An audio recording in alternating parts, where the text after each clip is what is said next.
Atito, welcome to Let's Drive an Indian Path, the YouTube channel. I drive modern roads built atop ancient trails, and I tell you the stories about what happened along them 200 years ago, 2,000 years ago. I get into the ways of the tribes that lived along there and of the colonists that traveled the same paths that the Indians had before they got there. In this post, we continue our journey on the Raystown Path. You know it as the Pennsylvania Turnpike. We're about to head into the mountains and leave the drainage area of the Allegheny River behind us. But before we do, I want to pass along a fun fact, an alternate reality. I warn you though, your regard for the Mississippi may change, the Mississippi River. And you may question how many rivers Pittsburgh actually has.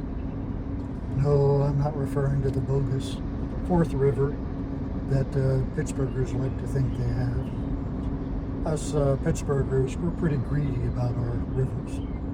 But I wonder if in the process of accumulating rivers, Pittsburgh hasn't cheated itself out of living along the greatest river in the United States. So buckle up and I'll answer that question. Be prepared to raise your eyebrows and shake your head.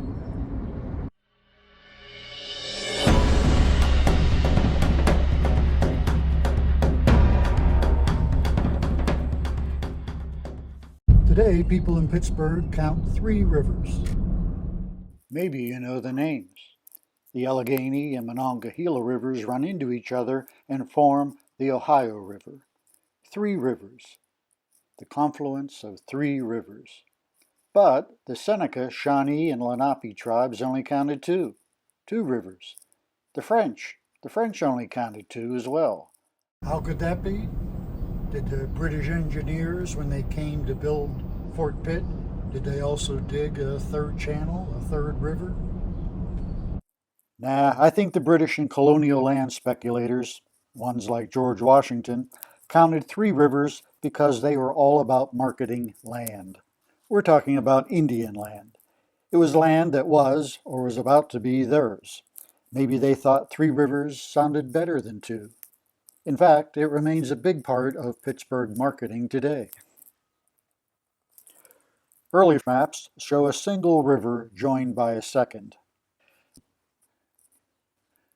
This later 1754 map shows the western part of Virginia. Virginia thought the Pittsburgh area was part of its colony, but we'll save that for a future post. It presents the Ohio-Allegheny waterway as a single river with 2 names. You could call it either one. A map made 2 years later is even less certain. It shows the Ohio definitely extending upstream of what we call the Allegheny River today, but then it gives up. You could call it the Ohio, you could call it the Allegheny, or you could call it the French translation of both those names, La Belle Rivière, meaning the beautiful river. Or maybe you like the Shawnee name. Now repeat after me, Palawa-Thapiki, Palawa-Thapiki. That's thought to mean Turkey. Turkey River may lack poetic drama, but it is a good description. Then, as now, plenty of turkeys roamed its banks, but it may be the confluence of the rivers downstream, where Pittsburgh is, that prompted the name. The point, as Pittsburghers call it, looks like a 3-pronged turkey foot. In fact, a small town just south of us here on the turnpike is called Confluence.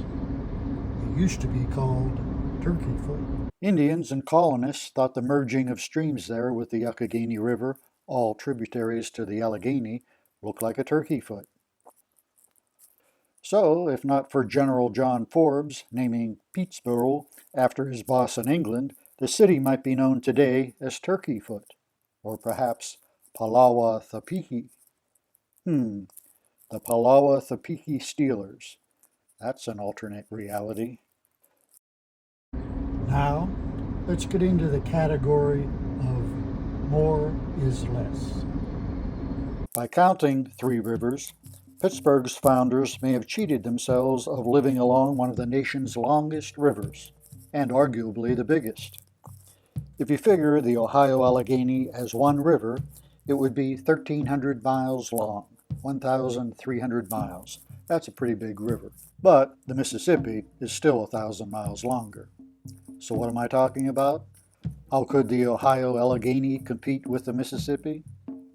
It just so happens the lower Mississippi, which begins where the Ohio River meets the Mississippi, is 1,000 miles long.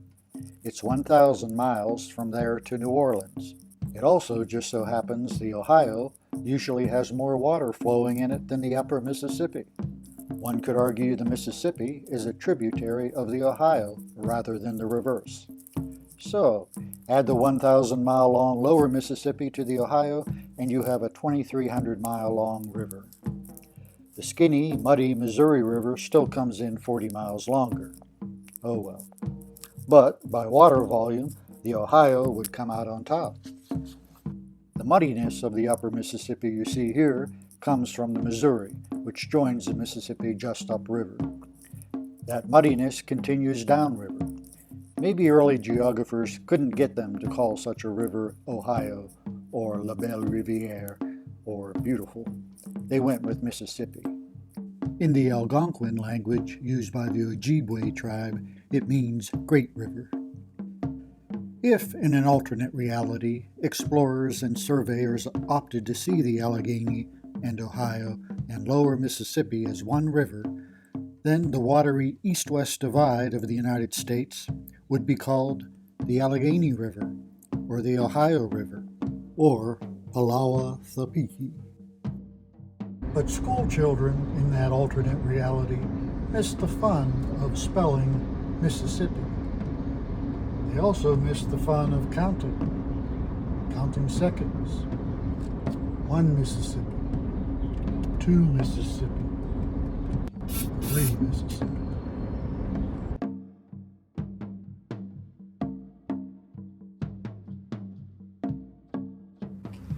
Yamiskano Gagwego. We're the Allegheny River Indian Dancer at Ganondagan State Historic Site by Ganusaske. We're going to start off and do some social dancing. Got the showed eat newa and got to know that. Gonna sing standing quiver dance. Hey yo! Yo! Hey! Yo! Hey! Yo! Hey! Yo! Hey! Yo! Hey! Yo! Hey! Yo! Hey! Ahe! Ahe! Ahe! Ahe! Ahe! Ahe! Ahe! Ahe!